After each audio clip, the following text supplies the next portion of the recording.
The Denver City Council Business Development Committee halted a potential 7-year deal with a DIA Chick-Fil-A franchise.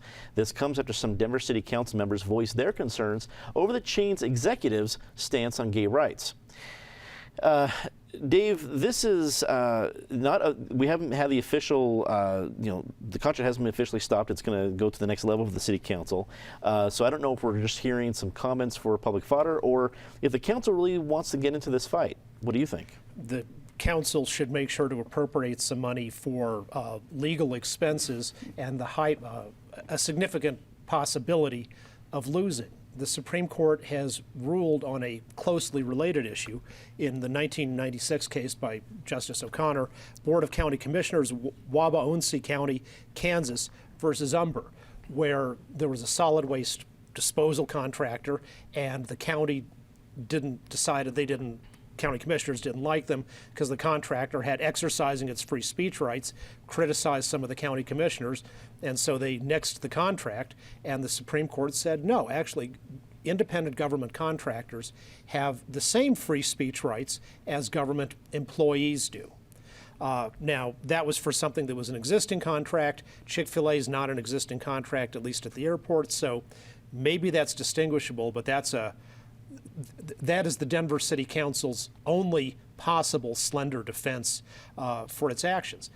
And I also think even if there were no constitutional rule, it's terrible policy. Suppose the El Paso County Commissioners are soliciting bids for beer at the county fair, and New Belgium comes in and says, we've got great beer and we're also going to supply it at the best price, better than any other contractor. Does that mean you nix the contract because the county commissioners disapprove of New Belgium's political activities, which I do too, but that doesn't mean you should deprive the taxpayers, the consumers, of the company that will supply the best product at the best price. Eric, the political way to look at this is saying, of course, Denver would be pro same-sex marriage. The polls have shown that, and that's already kind of the law of the land. But then you look at the legal part of it, again, First Amendment rights are pretty clear. Where do you think the council ultimately ends up on this? I don't know if they're going to dig their heels in and pursue this because they have a few constituencies out there cheering them along, or if common sense is going to prevail. I'm hopeful that somebody at this table is going to defend the council and articulate that viewpoint just so we can have a real robust discussion. I'm going to tell you that person will not be me. It ought to be possible in this day and age to hold a couple of values in your head and at the same time. One is that this country needs to, and all of a sudden over the last decade or more is on a fast track to do right in terms of gay rights, the gay marriage ruling, to fully recognize these people as full citizens, just like anyone sitting around this table. And at the same time you have that value system, to be able to respect people of a different view and let them have that different viewpoint, and whether that viewpoint is grounded in religion or in something else. If there was any allegation in the world that Chick-fil-A was discriminating against gay and lesbian customers, then that is a wholly different conversation to have. And for Councilwoman Kanish or Councilman Lopez or others to engage in. There's been no credible allegation, and nor would there be. Chick-fil-A is a good company, provides good service of the product they're rendering. This is all about freedom of speech. This is all about religious freedom, and as I said, there ought to be room in this country to respect those values. At the same time, you believe strongly, as I do, in gay rights. Ben, we already saw a little bit of backing down on Thursday from the comments that we heard on Wednesday about this issue. I'll pose to you the same question, especially because of your experience with Denver City politics. You were involved in a lot of the different city council elections this year. Where do you think they will ultimately go on this? I think that they'll ultimately approve the contract and that we'll see a Chick-fil-A concession at the airport. And there's no question this is a First Amendment issue.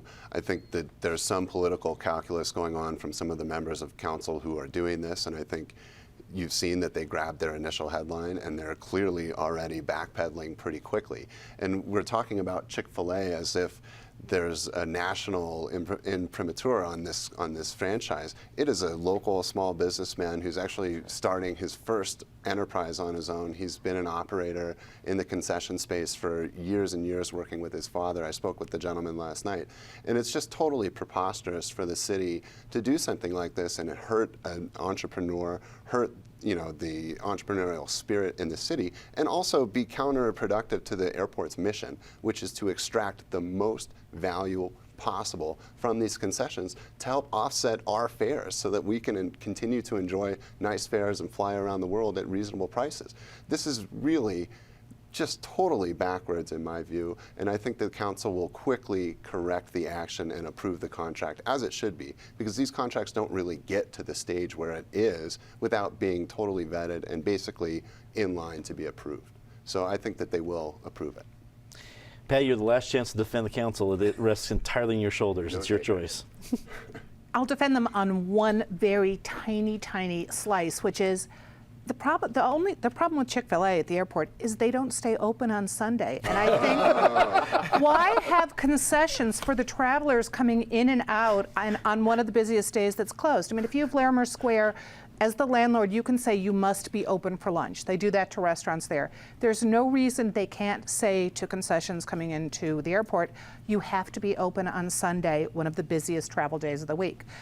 That's the first thing. But if the city council is really going to start looking at concessions, can we please make sure that the stores that say made in Colorado actually sell things made in Colorado instead of t-shirts made in Haiti? Can we actually start pushing for real local, not just local businessmen, but local ideas and local concepts? It's great that Tattered Cover is there, but it's still really a franchise run by someone else. They don't have control over the entire stock there. It's great that some of the local restaurants are going in. Let's get more of those rather than an only 6 day a week chicken franchise.